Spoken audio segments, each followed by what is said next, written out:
काफ़ी बच्चों ने आपसे प्रेरणा ली है, इसके बारे में क्या कहेंगे सर?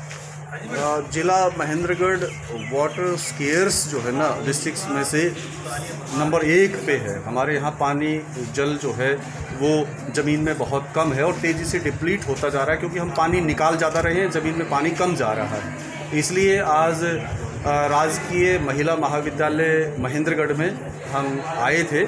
एसडीएम साहब मेरे साथ हैं, कॉलेज के प्रिंसिपल डॉक्टर संजय जोशी यहाँ हैं, सभी टीचर्स हैं और कम से कम 400 के आसपास बच्चियाँ यहाँ मौजूद थी कॉलेज में पढ़ने वाली। तो यहाँ हमारा पर्पज़ एक मिशन महेंद्रगढ़ अपना जल हमने शुरू किया हुआ है। बारिश के मौसम से पहले 1 जून को हमने शुरू कर दिया था और इसे बड़ी बढ़िया जो है ना लोगों में अपनाने का काम चल रहा है। लोग तलैया बनाने लगे हैं और हमने दूसरा कहा था, जब आपकी तलैया पानी से भर जाए, गड्ढा पानी से भर जाए, तो सेल्फी विद माई जल तलैया ये लें और खुश हो कि मैंने राष्ट्र निर्माण में जल बचाने में अपना योगदान दिया है। बच्चे बहुत तेज़ी से आगे आ रहे हैं। हमारे यहाँ रिटायर्ड लोग हैं, हमारे सर्विस वाले लोग हैं, हमारे अधिकारीगण हैं, NGOs हैं, स्कूल में और कॉलेजेस में पढ़ने वाले लड़के लड़कियां हैं, वो सब इस मुहिम में बहुत तेज़ी से, और ख़ास करके गृहिणियाँ वो बहुत तेज़ी से इस चीज़ को अपना रही हैं। हमने साथ में पौधे लगाने के लिए भी कहा, क्योंकि जल है तो पौधे हैं, पौधे हैं तो जल है, ये भी एक बहुत ज़रूरी चीज़ है। और साथ में हम युवाओं को नशे से दूर रखने के लिए ये भी कहते हैं पॉलीथीन को बंद कराने में लोगों की भागीदारी हो। ये चीज़ें जो है ना बहुत महत्वपूर्ण हैं और एजुकेशन जो इंस्टीट्यूशंस हैं उनके लिए तो बहुत ही महत्वपूर्ण है। तो हम अपनी बच्चियों के माध्यम से घर घर पहुंचना चाहते हैं, हम अपने नौजवान बच्चों के माध्यम से घर घर पहुंचना चाहते हैं, NGOs के माध्यम से, पढ़े लिखे लोगों के माध्यम से, ताकि इस ज़िले में जल बचे, जल धरती माँ के अंदर जाए। तलैया बनाएंगे, पानी भरेगा तो ज़मीन में ही जाएगा, उसके किनारे पौधे लगेंगे तो पौधे पनपेंगे, ज़मीन में पानी की मात्रा बढ़ेगी। जहाँ हमारे सरकारी प्रयास बहुत तेज़ी से चल रहे हैं, चाहे वो मिशन अमृत महोत्सव के तहत हो, चाहे वो हमारा अटल मिशन है, चाहे पहाड़ों के आसपास बांध बना करके, स्पिलवे बना करके पानी को कंट्रोल ढंग से ले जाना है, चाहे जहाँ ज़्यादा बारिश हो उसका पानी नहर के माध्यम से हम अपनी नदियों में, कृष्णावती, दोहान में डाल रहे हैं ताकि रिचार्जिंग बढ़े। तो गाँव में अमृत महोत्सव के तहत जो है ना हमने अमृत सरोवर जो है ना 75 जो है ना अपने ज़िले में बना रहे हैं। उनका पर्पज़ सबका ये है कि पानी ज़मीन पे खड़ा हो और फिर ज़मीन के अंदर जाए, जिससे रिचार्जिंग बढ़िया हो और हमें जितना पानी निकालते हैं उससे ज़्यादा पानी ज़मीन में डालना है। अपनी खेती को फव्वारा बेस्ड और ड्रिप इरिगेशन के माध्यम से कम खर्चे का जो है ना कम पानी लगाना है, फ्लडिंग नहीं करनी, और साथ ही ऐसी फसलें उगानी है, विविधीकरण करना है जिसमें कम पानी की ज़रूरत हो। अगर हम इन सारे प्रयासों को करेंगे और मिशन महेंद्रगढ़ अपना जल को अपनाएंगे तो निश्चय ही हमारी धरती में पानी की मात्रा बढ़ेगी। मीठा पानी ज़मीन में जाएगा, बरसात का पानी रुकेगा, बह करके दूर नहीं जाएगा, वहीं की वहीं ज़मीन में समाएगा। ये हमारा पर्पज़ था और कॉलेज की बच्चियों ने, यहाँ के स्टाफ ने इसको बहुत बढ़िया तरीके से सामने लिया है। इतने पेड़ बच्चों ने लगाए हैं, मैं सबका आभारी हूँ। छोटी छोटी तलैयाँ भी बनाई है और जो एरिया निचला है वहाँ पे पानी अपने आप भी कॉलेज के अंदर खड़ा होता है। वाटर हार्वेस्टिंग सिस्टम ठीक करवा लिया है और वो सारा पानी सीधा जितना एरिया है उसमें लाखों लीटर पानी ज़मीन के अंदर सीधे का सीधा बारिश का जाएगा। सर, जैसे अभी ये रोड बन रहा है और बताया जा रहा है कि यहाँ पे 25 से 30 हज़ार पौधों को काटा जाए, पेड़ों को काटा जाएगा, तो इसके एवज में सरकार कितना गुना पौधा जो है एक्स्ट्रा लगाएगी?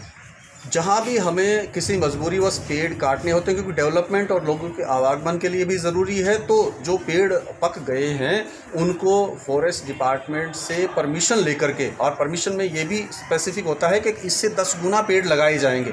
तो जहाँ जो भी नया रोड बनेगा, जितनी चौड़ाई बढ़ेगी उसके साथ में 10 गुना पेड़ भी हमने लगाने हैं।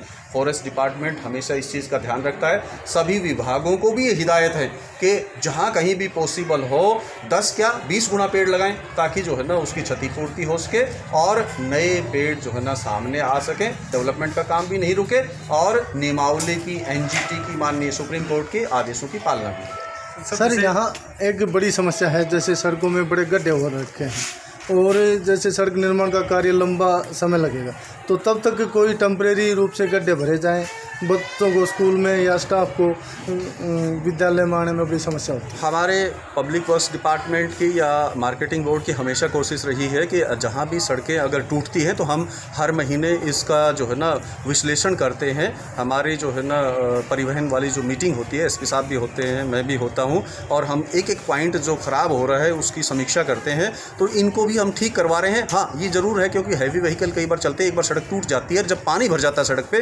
तो दिक्कतें आती है। हमने कहा है कि सड़क का तल जो है वो 4 इंच ऊपर होना चाहिए पड़ोस की ज़मीन से, यानी किनारी से, और वो इनको PWD को मैंने आदेश भी जारी कर दिए कि किनारे के साथ से मिट्टी कम से कम 6 फीट तक हटाएं ताकि सड़क पे पानी न आए, सड़क नहीं टूटे। जहाँ जहाँ पानी नहीं आता है वहाँ सड़क ठीक है, जहाँ पानी इकट्ठा हो जाता है, मैं दुकानदारों से और आसपास के दुकानदारों से भी कहना चाहूँगा, दुकानों पर रहने वालों को, आम लोगों को भी, कि अपने पास में जो है ना उसको सड़क पे पानी ना जाने दें। छोटी सी खाई बना के, तलैया टाइप में बना के बाहर की तरफ निकाल दें ताकि वो रेत में जाकर के पानी ज़मीन में चला जाए, सड़क को ख़राब करे ही ना। सर, जैसे कई बार हम देखते हैं कि पौधा लगाने की बात तो मन में ढाल लेते हैं लेकिन पौधे अवेलेबल नहीं होते, इसके लिए भी कोई व्यवस्था? वन विभाग पहले 3.5 लाख पौधे लगा रहा था, लेकिन जब से ये हमने मुहिम शुरू की उन्होंने 6 लाख के आसपास जो है ना पौधे लगाने, जिनमें से 50,000 तक 3-4 दिन पहले वो पब्लिक लेके भी जा चुकी है। उन्होंने 75,000 आम आदमी को देना था और 1.5 लाख जो है ना पौधे इंस्टीट्यूशंस और इनको फ्री ऑफ कॉस्ट देने थे। पंचायतों को भी लगभग लाख से ज़्यादा पौधे देने हैं। अब वो बड़ी संख्या में ले जा रहे हैं, BDOs लगा रहे हैं, हमारे SDMs लगवा रहे हैं, फॉरेस्ट डिपार्टमेंट लगा रहा है। तो 6 लाख पौधे काफ़ी हैं, और भी ज़्यादा चाहिएंगे तो हमें कहीं से लाने पड़े, हम पौधे दिलवाएंगे और वो फ्री ऑफ कॉस्ट है। कोई भी आदमी फॉरेस्ट डिपार्टमेंट से या SDMs के यहाँ या BDOs के यहाँ जाकर के अप्लाई कर सकता है और DO से संपर्क कर सकता है। उसके बाद में उनको आराम से पौधे मिल जाएंगे। हमने सभी ग्रुप में जो भी हमारे रेंज ऑफिसर हैं, जो DFO हैं और जो वन के अधिकारी, उनको जोड़ रखा है ताकि उनको तुरंत पता लगे और साथ साथ ही जो है ना पौधों को दिया जा सके। ठीक है, देखिए आपकी मैडम यहाँ पे आप आए हैं और काफ़ी बच्चों को आपने देखा है कि जो है उन्हें प्रण लिया है कि भी हम अब की बार सर के कहने के मुताबिक ये जल संरक्षण को लेकर के काम करेंगे, तो इसके बारे में आप क्या कहेंगे? देखिए, ये जो अभियान स्टार्ट हुआ था 11 जून को निर्जला एकादशी का दिन था। दिनों का महत्व मैं आपको जोड़ रही हूँ कि कैसे भगवान के आशीर्वाद के रूप में हमें मिल रहा है। अचानक ये हमें पता लगा कि प्रोग्राम किया जा रहा है सेंट्रल यूनिवर्सिटी में। मैं मनोविज्ञान की प्राध्यापिका हूँ और उपायुक्त की धर्मपत्नी होने की वजह से इन्होंने कहा कि आप भी इसमें सहभागिता करें ताकि गुरुजन, युवा और माताएं इनमें से जुड़ें। तो मातृशक्ति को प्रतिनिधित्व देने के लिए मैंने 11 जून को और 12 जून को वो वर्कशॉप अटेंड की थी सेंट्रल यूनिवर्सिटी महेंद्रगढ़ के ऑडिटोरियम में, और वहाँ पे जल पुरुष आए थे हमारे बीच। तो उन्होंने जो हम सबको प्रेरित किया, तो वहाँ पर NSS के बहुत सारे वॉलंटियर्स विभिन्न कॉलेजेस से, गवर्नमेंट कॉलेजेस महेंद्रगढ़ के जो हैं वहाँ से उपस्थित हुए थे और तभी से वो इस अभियान से जुड़ते चले गए। अब उनके बीच कड़ी के रूप में बीच बीच में मैं आती रहती हूँ, जुड़ती रहती हूँ। तो राजकीय महाविद्यालय, ये जो कन्या महाविद्यालय है, आज का दिन भी महत्वपूर्ण कैसे हो गया कि गुरु पूर्णिमा है। तो गुरु पूर्णिमा में आज इन गुरुओं को मैं प्रणाम करूँगी क्योंकि गुरु हमें सिखा रहे हैं और सबसे पहले गुरु माँ है। तो माएँ, बेटियां और बहनें जब इस अभियान से अच्छे से जुड़ पाएंगी तो मैं मानती हूँ कि हम उपायुक्त महोदय का जो मिशन है उसको पूर्ण रूप से अपना पाएंगे। और अपनाने के लिए मन से जुड़ना आवश्यक है। जब हम अपना शब्द इस्तेमाल करते हैं तो इसका अर्थ ही होता है कि मेरा। तो सब लोग ये कहेंगे कि जी मेरी तलैया, उपायुक्त जी की नहीं, मेरे घर में तलैया, मेरे आंगन की तलैया, मेरे खेत की तलैया, मेरे जोहड़ की तलैया, मेरे गांव की तलैया, मेरे ज़िले की तलैया, मेरे ब्लॉक की तलैया। फिर हमारा बनेगा मिशन महेंद्रगढ़ अपना जल सफल अभियान। इसके लिए मैं आप सभी को शुभकामनाएं भी दे रही हूँ। आज प्राचार्य महोदय ने सबके बीच में सब बच्चों से जो आश्वासन लिया और सारे स्टाफ ने आगे बढ़ के हाथ ऊपर उठा करके शपथ ली, तो मैं सभी का धन्यवाद भी करती हूँ। Thank you ma'am. तो संजय जोशी जी, जो यहाँ के जो महिला महाविद्यालय जो है इनके जब हमें पता लगा कि मिशन महेंद्रगढ़ अपना जल अभियान माननीय उपायुक्त महोदय जी ने छेड़ रखा है, तो हमें लगा इससे अच्छा कोई अवसर नहीं हो सकता कि अगर सर हमारे बच्चों के बीच, हमारे स्टाफ के बीच आएँ और हमें प्रेरणादायी शब्द कहें। ये अतिशयोक्ति नहीं होगी कि जब पृथ्वी का निर्माण हुआ तो कह रहे हैं कि भागीरथ गंगा लेकर आए थे, और मैं तो ये कहूँगा कि ये जो मिशन महेंद्रगढ़ अपना जल है और हमारे इस शुष्क इलाके में सर एक तरह से भागीरथ की भूमिका में ही है, जो सबको प्रेरित करते हुए इस अभियान को इतनी तेज़ी से छेड़ रखा है कि मुझे उम्मीद है कि जल्दी हम इसमें आत्मनिर्भर हो जाएंगे। जैसा कि सर ने जो प्रेरणादायी आज शब्द कहे, मैं मानता हूं कि अध्यात्म और प्रैक्टिकल एस्पेक्ट्स दोनों पक्षों का एक ऐसा समावेश था कि उससे हमारा पूरा स्टाफ, हमारे पूरे विद्यार्थी ओतप्रोत हो चुके हैं। और मैं उनको आश्वासन देता हूं और एक बार कृतज्ञता फिर से मैं जाहिर करता हूं कि हम सर के इस अभियान को और भी तेज़ी से आगे बढ़ाएंगे।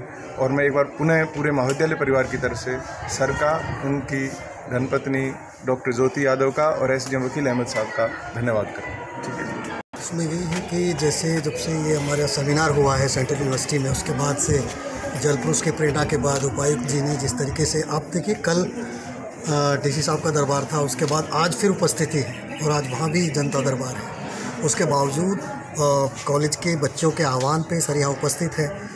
और दूसरी बात मैं सर से कह भी रहा था कि मतलब कोई बच्चा और कोई बुज़ुर्ग अब जब भी सेल्फी डालता है, तलैया खोता है, तो सर इंडिविजुअली विस्तृत मैसेज करते हैं। सर का विषय इतिहास है, लेकिन आजकल हिंदी साहित्य वाले में और सर की जो प्रेरणादायक जो शब्द होते हैं वो हमें कहीं ना कहीं इंस्पायर कर रहे हैं कि अब इसको इतनी तेज़ी से इसको फैलाया जाए, क्योंकि डार्क जोन में बैठे हैं और जल संचय ही एकमात्र हमारे पास विकल्प बचा है। और जो इंद्रदेव की जो कृपा हो रही है, उस कृपा को हम संचय के रूप में लें, उस आशीर्वाद को हम धरती माँ की गोद में पहुँचा दें। तो ये प्रयास हमारे अब और बढ़ने वाले हैं। सर से प्रेरणा सबको मिल रही है। तो हमारे महेंद्रगढ़ के जल पुरुष, अगर मैं सर को कहूँ तो कोई बड़ी अतिशयोक्ति इसमें नहीं है। और आज जो सर का संवाद रहा वो कहीं से भी लेक्चरिंग या सर्मनाइजेशन नहीं था, बिल्कुल प्रैक्टिकल एस्पेक्ट में कैसे हम इस धरा को कुछ दे सकते हैं और किस तरीके से हम महेंद्रगढ़ की सेवा करके, चाहे जल संचय में, पौधारोपण करके, तो राष्ट्र निर्माण में भी हम अपनी उतनी महती भूमिका हम निभा सकते हैं। तो आज हम फिर प्रेरित हुए हैं और मैं थोड़ा कम समय दे पाया कुछ फैमिली इश्यूज़ की वजह से, बट अब से आज भी मैं कुछ कार्यक्रमों में जाऊंगा। और सर ने बोला भी है कि कोई 2-3 काम ऐसे पकड़ो जिसमें हमारा सकारात्मक योगदान हो जाए और हमारी सीट से जाने के बाद भी हमें कुछ लोग याद रखें।